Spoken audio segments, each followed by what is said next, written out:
Hi there. As always, hope everybody's doing well. Thank you all so much for joining us today. Really glad, we have a national-wide audience from East Coast to West Coast, so we're dealing in different time zones here, but so glad for all of you, your support, and of course, your watching and hearing the different presentations today. Want to make sure that I mentioned this to everybody. Angel Guerra Chagola was supposed to join us this morning, this afternoon. Unfortunately, I think she has some health family issues. We're not quite sure what they are, but our thoughts and prayers are with her and her entire family. I hope everything's okay, but it looks like she's not going to be able to join us today or this morning. But joining us today is Ms. Rosa Maria Arroyo, a graduate of Barry University. She has been a risk manager for almost 30 years, and she's specialized in workers' compensation for the last 18 years. She's employed by the Miami-Dade County Public Schools, the second largest employer in the entire state of Florida, and the fourth largest school system in the entire country. Ms. Arroyo supervises a high-volume, customer service-driven workers' compensation program. She remains focused on providing high-level care while managing expenses without impacting the quality delivered to the injured workers that she serves every day. Under her direction, the program has received both national, state, and local recognition for both excellence and innovation.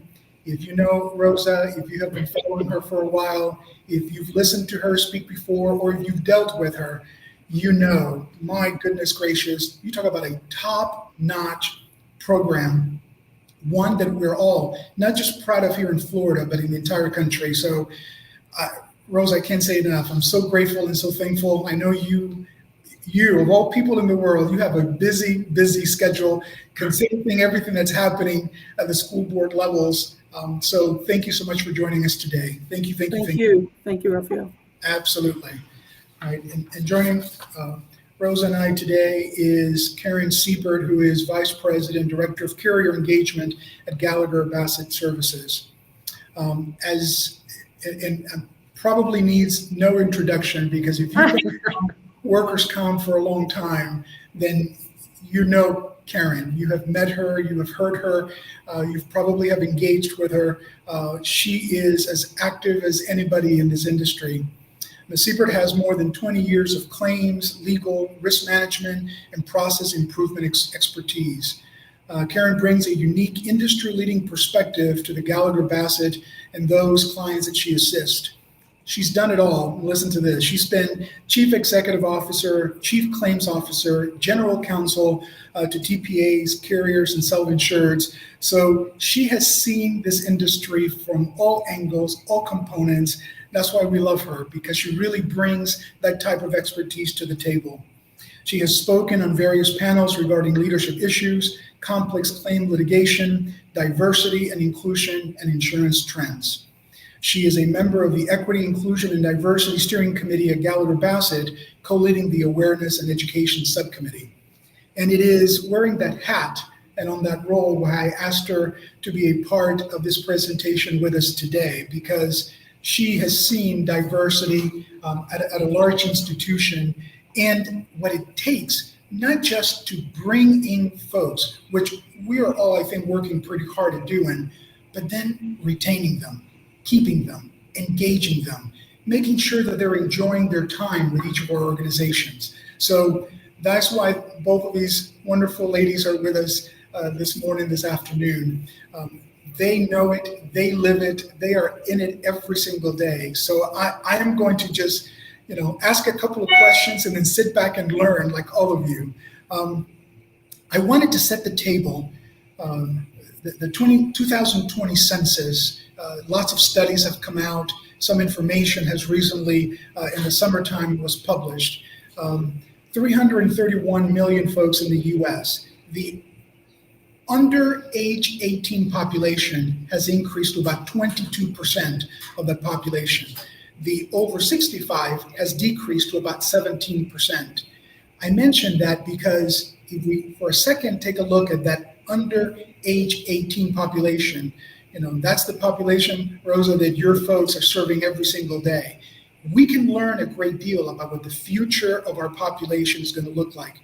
I'm talking about, the white population there has decreased down to, I think, about 53%, meaning that the other 47% is Black, Hispanic, or multiracial. And that's the one component under this 2020 US Census that saw an over 300% increase in the multiracial. I say all of that because that's a wake-up call to all of us in business today. If diversity wasn't the right thing, if inclusion wasn't the right thing, if equity wasn't the right thing, then certainly, absolutely, by way of business, it is a must for all of us. And so I've engaged these two wonderful folks to talk to us today about what are we doing, what should we be doing to engage those folks to come work in our organizations, and then more significantly, what are we doing when we do hire them to engage them, to keep them, to train them. What are you guys' thoughts about that? Well, first, thank you so much, Raphael, for having Rosa and I here today. And as you said, sending thoughts and prayers to Angel and her family. It's interesting. Just last week, I was asked to be a guest speaker at Cal State University Fullerton at their I-Day. And I walked into a lecture hall at Cal State, and here's all these young, eager, excited people in the School of Risk Management and Insurance. And it's like the first time that I've actually seen people going to school to get into the insurance and risk management industry. Because, all of us bring these different experiences to the table. I started out as an attorney. Actually, I wanted to be a veterinarian, but I kept passing out in class. So then I was like, okay, well, my mom and dad were like, well, you know how to talk a lot. So I became a political science major, went to law school. And then I had great coaches and great mentors along the way, so that eventually I did go from being a lawyer to general counsel of an insurance company, and then to a chief claim officer, et cetera. But these young minds are excited about getting into insurance. And the first question they asked me was, okay, so Ms. Siebert, we're thinking about going into risk management insurance. What is it about that industry that's so sexy? Why should we have a career there? And the first thing, I said to them was, look around you right now. Here we are in California. You've got, these tankers stuck out in the port of Los Angeles and Long Beach, and we're trying to figure out how to get our goods and services. We'll be dealing with business interruption claims and damages. You have COVID and everything that's been happening out there, and the insurance industry has stepped up yet again, helping our injured workers, dealing with presumption issues. And we went all the way back in time. Some of them were 5 years old when 9/11 happened. And they were talking about 9/11 and they were saying how the industry really kept things together, dealing with a single occurrence, multiple occurrences, dealing with the towers, the rebuild, so many things that we all take for granted because we're already in the industry, got them excited. One of them even said to me, is it true that like Beyonce insures parts of her body, or that some of these people insure their voices? And I'm like, yeah, that's what we do. Now, of course, we're here today on a workers' compensation and the great Comp Laude Gala. But even getting them back to basics and thinking about when you woke up today and you drove your car and you made it here and you're safe and sound and your family's well, all of those things lead to why we do what we do. And 10% of your dollars, of your wages, go to spending money on something you hope you never need.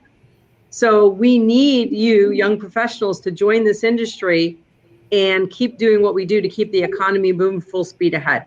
And with that, I'm going to turn it over to Rosa, because, especially in the public entities and the young minds that she's working with all the time, it's critical that we attract people, retain them, and promote them. And especially from a diversity, equity, inclusion standpoint, have a bridge so that we don't have cultural gaps. Because for Gallagher Bassett to keep doing and delivering superior claims outcomes, having the ability to relate to those customers, relate to those claimants, the jurors, when we go back to juries, right, and to trials, the attorneys, the mediators, everyone involved in this process, the investigators, the bill review companies, we're all communicating. And the more that we have in common with each other, the fewer cultural gaps, the better off we're all going to be in delivering those superior outcomes. And I think, Karen, that you're absolutely right. I have always thought that the insurance industry is the best kept secret, that there are wonderful careers where you can be an artist and there are all kinds of art related issues that have to be addressed through insurance, whether it's preserving art, there's loss prevention, there's the brokerage side. So it's an industry that provides a lot of opportunity and longevity for an assortment of people. You don't have to be what the image of the insurance industry is, which is sort of a middle-aged white male wearing a dark suit that is going to knock on your door. And I think that's kind of what we know about the industry. So I do think that as an industry, we need to be much more aggressive in being out there, being public, and talking to those young students, probably starting at the high school level, about what the industry has to offer. But as we try to attract those people, they need to see themselves in the industry. They need to see an industry that appears welcoming. They need to see an industry where they can be their authentic selves. I think that we are long past the day where we expected everybody to be that melting pot and essentially have who you are melt off and become part of that greater good. I think that folks nowadays are looking for a place where they can participate in the full life of the company and include their families, whether those families are biracial, whether they're part of the LGBTQ plus community, whether there are age issues, religious issues. And I think that we need to, as we focus on recruitment, also look longer term and focus on retention and engagement. I think that we need to have clear paths for folks to know when they come in, what's going to happen, what's expected, what's available to me. Karen, what do you think about that? Because I love that, right? That is the central issue for us to talk about today. If we get them, then how do we keep them? What are we doing to make sure, right, that they stay right here with us, that they grow with us, that they continuously learn with us? I know Gallagher has worked hard and long in trying to create different programs in that capacity. Share some of that with us. Yeah, absolutely. And I think, what we looked at Gallagher Bassett is, how do we become the employer of choice and the company where you can feel not only that you have a job, but you have a career, and that you are not only included in things, but you belong, right? So there's being, as people have talked about this, there's being invited to the dance, and then there's actually dancing with someone at the dance. So that's something that we talked about at the very beginning of launching our steering committee.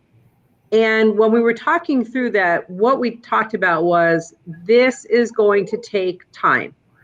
Gallagher Bassett's been in business for over 50 years, and we have been hiring and recruiting, people of all kinds of backgrounds all around the country. But when it comes to having a steering committee and a platform around diversity, equity, inclusion, let's break it down. So what we decided to do was come up with 4 pillars. And the first pillar is around awareness and education. If people don't know that there's an issue, or they're unaware of what's going on in their communities, in their workplace, in their families, then maybe they don't even realize there's an issue to address. Maybe they don't realize they're using improper language, or something they've said is offensive. So we start with one of the pillars being awareness and education.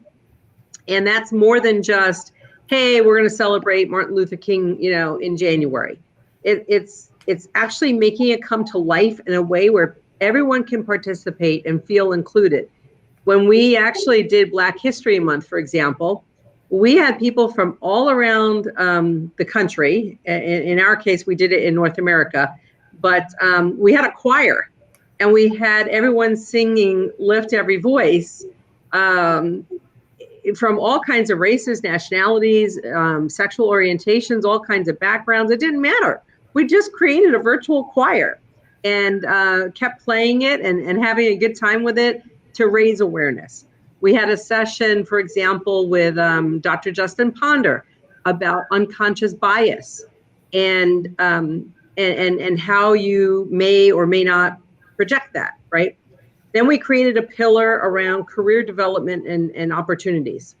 And in that pillar, we're talking about and handling the issues of mentoring and coaching. How do we make sure that we are grooming the next generation, right, of professionals? Even the current, we have 4 different generations working together. All 4 of those generations are critical. So we can all learn from each other. I remember when I first joined GB several years ago, I didn't even have a Twitter account, but I learned how to use Twitter. Okay, fine. So we're all learning different things, right? Then we have a pillar around equity and talking about compensation, how we do promotions, making sure that when we are doing interviews, we have diverse slates of candidates as well as diverse slates of interviewers. And diverse includes, like for myself, look, I came from a middle class to lower class social economic background in Brooklyn, New York. And, I'm Jewish, I'm a female. And so, I have a lot of different diverse traits that I bring to the table, and other people have other diverse traits. It's not only by looking at a person, you need to understand what their background is. And then the last pillar is the corporate and social responsibility piece. Giving back to our community. When we're done with this today, I'm excited about the rest of the day. But tonight, I'm off to HIRMA, the Hispanic Insurance Risk Managers Association, and we're celebrating, Dias de la Muertes. I've got my mask on. I'm going to be ready, Raphael. But, I'm going to show my support, with that group. And that's one of the things that I'm so proud of at Gallagher Bassett is that we're doing those things. When our people say, here's something I'm passionate about, we're going to support them, make sure they have the time to dedicate. And we have a website where they can enter their time under my cause.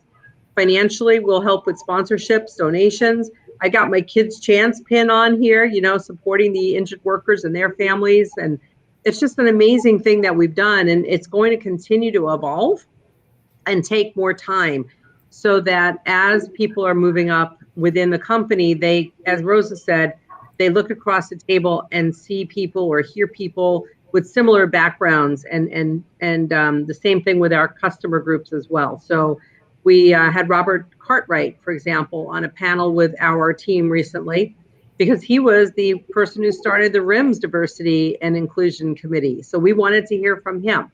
So it can come internally, it can come externally, but it needs to start both at the top. Mike Hessling, our CEO of North America, is the head of the committee, all the way through to all of our network, where you join up voluntarily and you say what you're interested in. It's from top to bottom, and that's got to continue and then go sideways as we continue to expand it. I think what's really important is that the first step was really looking at where you were organizationally. And I think that regardless of the size of your company or organization, you can do that. You can look at all of the steps, whether it is that retention, recruiting piece, whether it's the vendors that you use, who comes in, what standard you set for folks. It's wonderful to be part of the organization, to be at that dance, and even to be asked to dance. But then the folks dancing around you, if their behavior is allowed to be inappropriate, hearkening back to, and I'll age myself, early 80s when you had your insurance guy come in and talk about, his ball and chain, or make disparaging remarks, or even having committees that I'm sitting on and somebody comes in to sell me a product, but focuses their presentation on the white male in the room, who, by the way, is not necessarily the decider. So I think that top-down review that Gallagher Bassett did and establishing the pillars, obviously everybody has to adapt it to their own corporate culture and their corporate needs. But I think that is a phenomenal first step for any company to look at what they're really doing. We as an industry spend a lot of money on that recruitment phase and the training phase. And we know that we're bringing folks in, and 2 years later, we're losing them. And we can't continue to spend money on that hamster wheel of bringing people in and losing the knowledge base and losing the training. So that engagement and having those pillars and knowing that there is an actual plan where people like you fit into the design, I think is phenomenal. Well, thank you for that, Rosa. And I think the other point that you just brought up, and Angel mentioned it when we were rehearsing. So I'm going to give a shout out to Angel, but she was telling us a story about how she went in for a meeting and they noticed her various tattoos, and she immediately felt people were talking about her afterwards or looking over the cubicles, kind of saying, hey, who is that person? And she immediately felt like, well, I don't really belong here. They're not going to buy from me, or I'm not going to blend in. And here she was, the chief risk officer, the head risk management for a major, bakery. So people judge people superficially, and you have an issue. But I think the other point that you made as well is, as we set up those pillars, and happy to chat with others afterwards or as they go through the journey, because it is a journey, is when you understand where you started, you also have to have the metrics around it. So when you see the metrics that you have 60 to 70% of your population at a certain level is very diverse, but as you move up the layers into the vice presidents, senior vice presidents, executive vice presidents, you're getting less diverse. It's okay as long as you can acknowledge that and say, and here's what we're going to do. You get into real trouble when you turn a blind eye and you don't even acknowledge that as it's getting up towards the top, we don't have the same diversity. So that was a big issue for us, is making sure we acknowledge that there is not as much diversity as you're moving into senior ranks, and what are we going to do about that, as well as how people respond to different issues within our inclusion survey. So we recently did an inclusion survey, and people saying, you know what, I'm not quite sure how promotions are decided. Okay, that's great. So now we know we need more communication around that process. We need to be more transparent about that process, because we don't want people to be cynical, and we want folks to understand, here's how things work and where can we improve? What can we do better on that journey? So I'm glad you brought that up, Rosa. Rosa, I want to talk to you about almost the total opposite of the spectrum, which is the community that you live in, that you've worked in, your entire adult life, Rosa. It's minority based, right? There is diversity with an exclamation point in South Florida. That's a way difficult component of the equation as well. People always assume, down in Florida, in Miami, in Tampa, you have no problem. There's plenty of diversity. Like, wait a minute, let's talk about that for a minute. Well, Raphael, a lot of the conversations that we have are almost theoretical. And we have folks that live in communities where you can sit back and say, oh, well, that's nice. And you can put together, in the old days, you would create a process in a binder and you'd put it on the shelf and you'd say, well, here's a plan for when we need it. In the South Florida area, which I think is where at some point we are going to be as a country. And I think everybody's going to be touched based on the numbers that you talked about on the census. We are all on top of each other. It's not Black, Hispanic, white. It's all of the different shades and all of the different identifications. We were having a conversation last week about Juneteenth, and that's very important to the African American community to be recognized and to promote that day. But in the community in which I live, where you have all of the Caribbean represented, where you grew up in Jamaica, you grew up in Cuba, you grew up in Nicaragua, you can be Black, and the assumption is that you magically know what Juneteenth is. Well, if this is not part of your culture, this is not part of what you've adopted, this means nothing to you, which goes back to Karen's talking about, you don't just say, hey, it's Martin Luther King, congratulations, have a holiday, but that you actually provide education around that and why it's important. A couple years back, a couple years now, because of the pandemic, we had what started as hey, we just want to get together and do a potluck. And we decided as a department of 72 people that we wanted to do our countries. We wanted to represent our countries. And so in our department, we have a large Nicaraguan group, we have Cuban, we have religious diversity in that we have Jehovah's Witnesses, we have Muslim, Catholic, Protestant, we have, again, the whole Caribbean is represented. So we thought, okay, this group wants to do Puerto Rico, this group is Italian, they want to do Italy. And what we found is that we wanted to have nice labels on, okay, this person is represented by this country. It didn't work out that way. Most of us have multiple hats that we can wear. So you're Irish Puerto Rican, or you're Italian Cuban or something. So it was really interesting how people that we assumed would be in a group ended up melding and being part of another group. And I think that that's really, when we have these DEI kinds of conversations, really needs to be the focus, that people are not single pillars, that you have folks that have Cherokee heritage that they're not willing to leave behind, or Japanese or Spanish, so that it is sort of the opposite of the melting pot, because we're all coming together, but we're keeping our authentic selves, and that we can share that and help to grow the workplace, the business, customer base, all of that.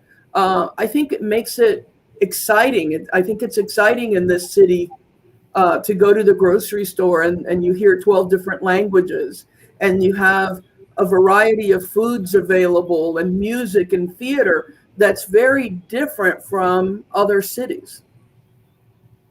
Yeah, and I was going to add on to all the things that Rosa just talked about. Let's add on top of that, maybe we have colleagues who are physically disabled. Maybe we have colleagues with, hearing impairment or visual impairment or other physical challenges. And then add on top of that, single parents, people raising parents. I'm raising my 84-year-old mom. And so, you add to that working from home or a hybrid or agile environment, and the whole thing, all comes together to recognize that all of these things are things that make us different and that bring in, a variety of opportunities to include people regardless of their background. When we did International Women's Day in March, it was fun, right? We had several people send in a 2-minute video, of which we took maybe a 30-second snippet. But we put together videos of all these wonderful women around the organization, some who were, cooking in the kitchen, some who had their stand-up desk right there in the living room, others who had their child with them, others who were walking their dog, others who had their wife and they were doing something, just all kinds of great backgrounds for International Women's Month. Not just, here's 5 women who are all senior VPs and look and act the same. They all had different backgrounds. They all had different videos that when we parse them together with all those differences, as well as, racial differences, religious differences, it was like, wow, this is just an amazing population that we need to continue to tap into. And then the same thing with Asian American Pacific Islander Month. I mean, that was something where my cousin, basically my mom's, brother's wife is Oriental. She's Chinese. And with everything going on, she and her children were talking about how difficult it is. And so here I was understanding what she was going through and how two of her kids were like, well, we don't want to go to school. We're afraid. People are blaming COVID on us. And it's like, oh my gosh, this is really happening out there. And raising that awareness was so important. So I think that's one of the things that we need to embrace and we need to take advantage of in our companies is all these backgrounds that we all bring to the table. I think that what we're really talking about is making sure that the workplace is also a safe space for people to be who they truly are. And that includes, again, participating in the full life of the company, that you couldn't make that video 20 years ago and have people really share with you who they are. They would have self-edited. So I think that speaks to the fact that you've come a long way. Absolutely. Rosa, how do we, and I want to ask you this question from a public institutional perspective, how do we engage with folks, right? Where, maybe in private companies, there are protective layers, if you will, there, right? Where employers might be able to do certain things that public institutions cannot. From a public perspective, how do you engage? How do you speak with and talk to and educate those folks, right, that are clearly in touch with and are serving the general public that looks, very, very different than it did 30, 40, 50 years ago? I think that in some ways, because of the size of our employee base and the community in which we serve, I think that there are more than 150 languages reflected in our schools. Wow. We were just shoved into that arena. And so it's who we are. But we also have done some of that top-down work. And we've participated in disparity studies to look at how are we really, when you talk about, are we reflecting our community?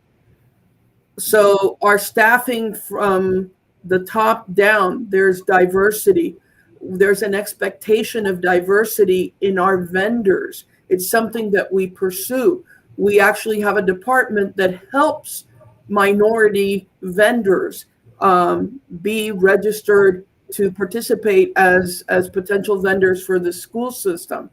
Our kids, there are all kinds of efforts to deal with kids that are coming sometimes under great duress. You can imagine from kids that came from Haiti during the earthquake and their entire lives turned around. So we actually have psychologists that help with that integration process. As somebody has left their community, there's trauma there. And so you have to address all of that to make sure that folks are fully functioning at a school level. That kids who, last week were running around and living in a very different environment, different socioeconomic, different expectations.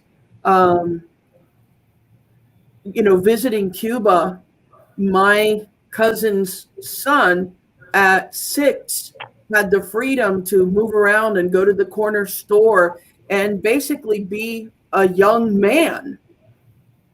That's great. Well, my son in this country We have different expectations of supervision and those kinds of things. So you have to be cognizant of the cultural expectations because, you know, when I brought him here for a month to visit, my cousin's son at 15 expected that he'd be able to smoke, drink, and drive my car. You know, it's like, no. In this country, you can't do any of those things. So again, you have to have a certain cultural awareness, but there is a transition period where we have to deal with our students and in some cases our staff and our parents that are part of our constituents. Karen, from a large entity, right, like Gallagher, it makes sense to me, right, that the folks you bring in to serve your clientele to some degree looks like the clientele, the community that we're all going to serve. Is that, I mean, it sounds such a simple concept, but then carrying that out, you know, can become difficult. Give us your perspective on that from Gallagher. Yeah, so Gallagher is our parent company, right? And then within Gallagher, we have Gallagher Bassett, we have Risk Placement Services, RPS, we have RTEX, we have a variety of companies. And all of those entities are doing exactly what you just said. We're looking at the customer base that we're serving. We're looking at the communities that we're serving. Some of those communities are more and more virtual, you know, these days because of COVID. And we're blessed that, you know, we had a large percentage of our population was already working from home. So we were able to retain. And as we do return, we don't say return to work. We've all been working. But, you know, as we decide, you know, what does it look like afterwards, we're not all going back to the office, which is going to help attract and retain our talent. But I think one of the things that we have been doing is making sure that we're recruiting from a variety of locations, a variety of schools, a variety of backgrounds, and putting ourselves out there, right? So encouraging employees to refer friends. Because if you know somebody, you know, who would fit our culture and who brings that kind of a different background to the table, great. But we may not naturally attract, you know, that person just because people say, well, you know, Gallagher Bassett, it's a Midwest-based company. Yeah, but do you know how many people we have of all kinds of backgrounds here in California, or all kinds of backgrounds in Florida or in Texas, or you know, that we have locations in Seattle and Mechanicsburg, Pennsylvania, and everywhere. And so, you know, you're basically always moving full speed ahead, you know, in terms of the pursuit and going out and talking at the colleges to attract talent early on. And then making sure that the talent that you currently have, you don't want that talent to get disengaged. That talent has gotten the company to where it is, and we need to keep those people fully engaged and continuing to teach the next generation that's coming on board to enlighten us as to some things that we may not have been sensitive to in the past, and to make sure that they have career opportunities, like I said, not just a job. So bringing somebody like I did a teleconference video on our Luminos product. And I said straight up to the prospect on the phone, I said, if you don't mind, I have a person who's on this phone call who is new to our organization. Would you mind if they listened in? Because how can they learn?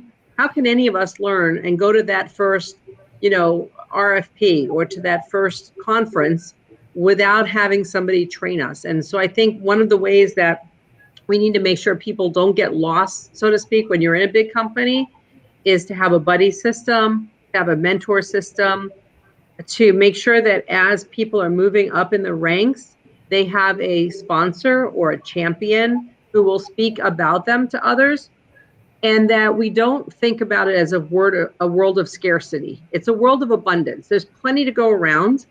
Just don't think that if I help someone else, it means I'm not going to move ahead, right? If it's a major, we call them MBOs, if it's a major business objective, then make sure it's part of the person's performance review. Have they interviewed diverse background? Have they hired? Have they promoted? Have we encouraged? Have we mentored? All of those things. And if you're measuring it, what do they say? The things that get measured get done. Hold us accountable. That's okay. And I think the final piece, and I don't want to ramble, but I think the final piece is paying it forward. Those of us who have, you have us on the phone, you've got Angel with us in spirit, and so many others who are participating. Let's be those role models to encourage other people to join this industry and to then, work with them side by side, invite them to be on panels, invite them to come to RFPs, maybe encourage them. You don't need to be a claims professional or a risk professional. Big data was a phrase we used many years ago and nobody knew what it was. IoT, Internet of Things, nobody knew what it was. Now, that's an entire profession within Gallagher Bassett. Data analytics, right, is something that we take a lot of pride in. Predictive analytics, looking and trying to have that crystal ball of how is this claim going to work, studying the data around comorbidities. All those things are things that you don't need to have had a specific background to get to learn and participate and rotate through different jobs. Don't let yourself get pigeonholed. So that's a lot of what we're trying to do.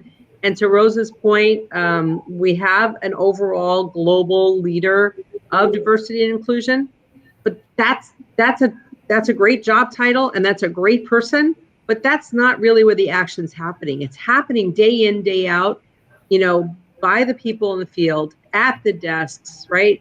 And working with the customers. So, and we also have our supplier diversity initiative out there, but it's the same thing. What other skills are we bringing to the table? Who's going to be handling the claims? Who's on the phone when 80% of the time that it rings, someone's yelling about something that none of us have caused, but now we have to diffuse the situation without being condescending and with having something in common with that person and being empathetic and building a bridge. So I think all of that makes the case for why diversity and inclusion is so critical to our industry. Rosa, you're the buyer of these services. Is what Karen's talking about important to you? Do you look at her numbers? Is it part of that review to make sure that you're hiring and that you're buying services from a company that means it, where diversity really is something important? We absolutely are looking at the numbers. We are looking at who our partners are partnering with and how much money our partners are spending with those other partners, so that it's not just a front. You saw some of that in the 90s where, a company would say, oh, we have this partnership, and it was kind of sketchy, but we are looking and we expect folks to come in. We have government in the sunshine. So, when you look at the questions that we put on RFPs, we expect folks to come in with that information. Okay, so you don't qualify as a minority status a company, but give us your numbers. Give us who you partner with, given, who you've chosen to partner with. And we're looking at that as part of who we choose to partner.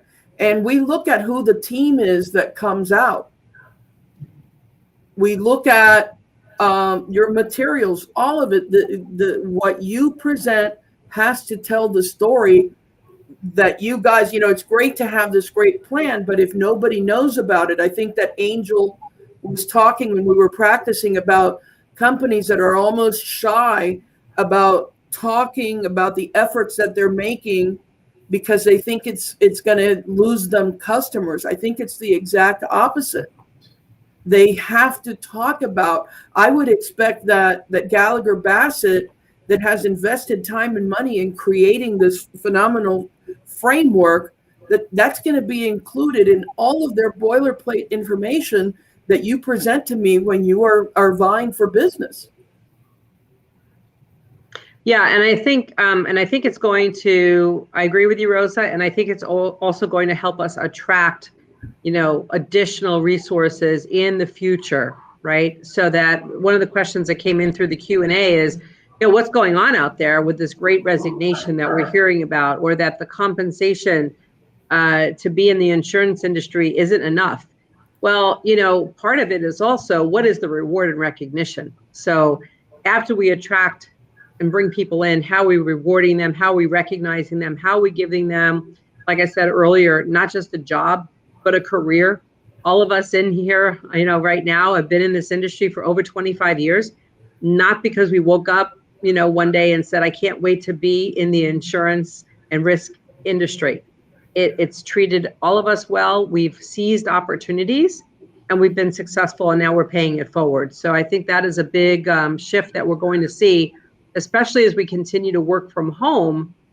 If you're looking at a computer all day, making sure that culture is coming through, making sure your internet site, your intranet site, your company videos, our president talking to us every month, our beyond the business that we see, newsletters that we get, activities that are out there, have to continue, because that's what makes it part of working together, even though we're apart. Ladies, I can't believe that 45 minutes has come and gone. Thank you, thank you, thank you so much. You guys are awesome. I love you both. I adore and respect both of you. Thank you so much for your contributions today, for your thoughts, and for your leadership. Thank you for having me. Thank you. Yeah, and we hope to see everybody in person at in December, at WCI. That's right. That's right. All right. You guys take it easy. Thank you. Thank you. Okay, thanks. Bye-bye.